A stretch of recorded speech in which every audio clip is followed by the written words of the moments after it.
भारतीय सिंधु सभा के अमर शहीद हेमू कालानी के बलिदान दिवस पर संगोष्ठी का आयोजन कर उनके व्यक्तित्व कृतित्व को याद किया। संगोष्ठी की शुरुआत हेमू कालानी के चित्र पर माल्यार्पण कर की गई।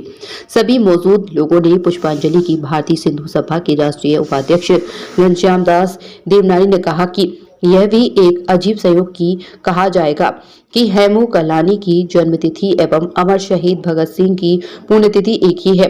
23 मार्च कालानी की शहादत ने युवाओं में आजादी के विचार व देश प्रेम की भावनाओं को और अधिक मजबूती प्रदान की।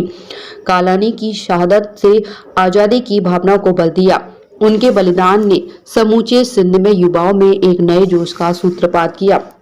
प्रदेश महामंत्री चंद्र प्रकाश सोनी ने कहा, आजादी के मतवाले अमर शहीद हेमू कालानी को श्रद्धांजलि प्रदान करने के उद्देश्य से हेमू कालानी की माताजी को नेताजी सुभाष चंद्र बोस की आजाद हिंद फौज के सेनानियों द्वारा स्वर्ण पदक प्रदान कर सम्मानित किया गया। 14 अक्टूबर 1983 को भारतीय डाक व तार विभाग द्वारा अमर शहीद हेमू कालानी की स्मृति में एक डाक टिकट जारी किया गया था एवं भारत के संसद भवन में 21 अगस्त 2003 को हेमू कालानी की प्रतिमा स्थापित की गई। साथ ही देश के कई भागों में अमर शहीद हेमू कालानी के नाम पर कई मार्गों का नामकरण किया गया।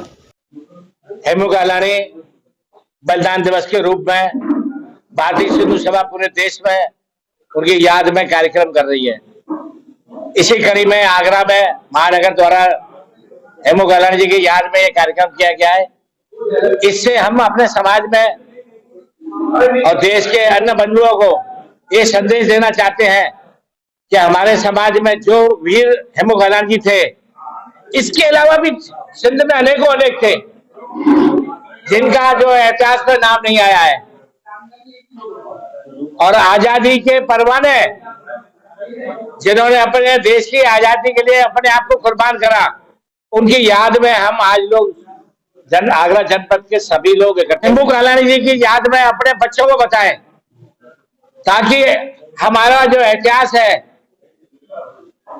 हमारे समाज के बच्चों को इस बात की जानकारी हो। वैसे तो पढ़ाई में भी है, लेख है एक तीसरी क्लास में पढ़ाई में शिक्षा में भी हेमू कालानी की एक कॉलम आती है, लेकिन हम लोग सब आज उनको याद कर रहे हैं।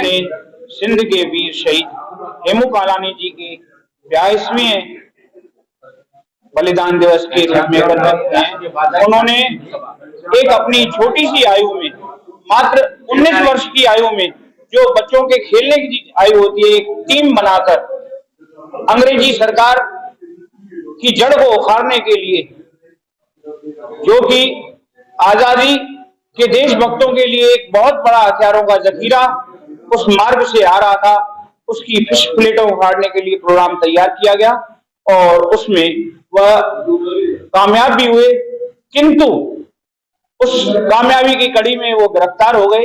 बाद में उनको गिरफ्तार करने के बाद जब जज के आगे पेश किया गया तो उनसे यह पूछा गया कि हम आपकी सजा कम कर सकते हैं हेमू कालानी जी, यदि आप यह बता दें कि आपके संग व्यक्ति कौन थे। बोले, मेरे संग व्यक्ति सिर्फ 2 जने थे, एक पेशकश था, एक क्लास था, इन्हीं दोनों को जो सजा देनी हो दे दो। इसके लिए उन्हें जज ने गुस्से में आकर उनको फांसी की सजा सुनाई और वह हंसते हुए देश की आजादी में फांसी की सजा पे चढ़ गए।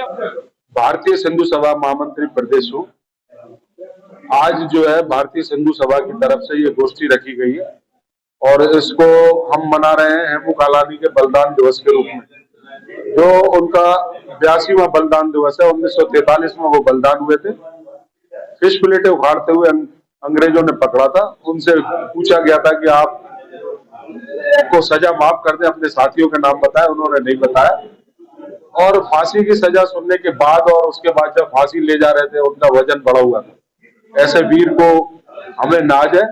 और सिंधु सभ्यता जो थी, सबसे प्राचीन सभ्यता, वहां राजा धारसेन जो ब्राह्मण सम्राट थे पर सिंधु सम्राट थे, उन्होंने, उनका इतिहास पृथ्वीराज चौहान जैसा ही है। उन्होंने भी 12 बार मोहम्मद बिन कासिम को हराया था और तब तक कोई भी मुगल हिंदुस्तान की जमीन पर पैर रख नहीं पाया। तब हिंदुस्तान का ही अंग होता था सिंधु। तो आज हम इस बलिदान को मना रहे हैं और देश भर में ये देशव्यापी रूप में मनाया जा रहा है।